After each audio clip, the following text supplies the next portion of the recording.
So anyway, my biological parents were 17. My biological mother was 7.5 months pregnant when she went to Planned Parenthood. 7.5 months pregnant? Yes. And they said, you're too young to have a baby. You need to go have a late-term saline abortion. A saline abortion is a saline salt solution that is injected into the mother's womb. The baby gulps that solution. It is to burn the baby inside and out, blind and suffocate the child. And then the baby is to be born dead within 24 hours.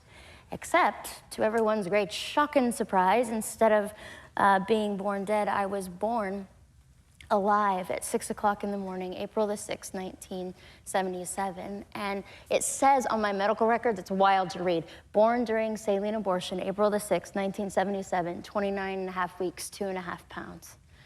And it is common practice for abortionists to strangle a baby that survives, suffocate a baby, or leave the baby there to die. But the only reason I'm sitting right here is because of Jesus Christ, and also because he delayed the abortionist. It was only 6 o'clock in the morning. He wasn't at work yet. Had he been there, he would have ended my life. But a nurse called an ambulance and had me transferred to a hospital, thereby saving my life. So then they said, you know, this kid's gonna die. There's no way she's gonna live. Well, I don't die.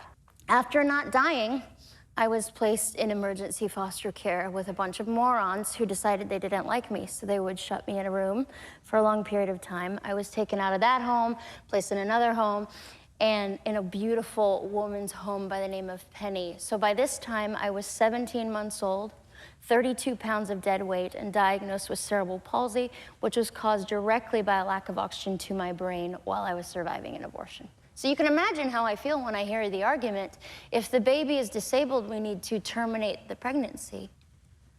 Well, who are you, healthy person, to look at me and decide for me what my quality of life is?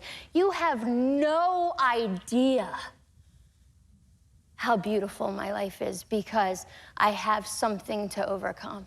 And because I actually need Jesus. So many people are full of crap. Yes, they are. To be blunt.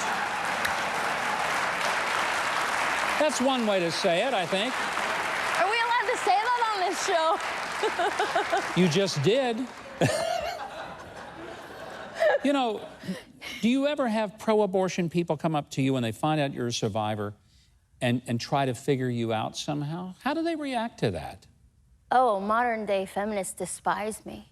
How could they? Because I am fully alive and I am defeating all of their arguments. I mean, they really do wish I was dead. Wow. And, you know, that's not gonna happen. Have you ever talked to your birth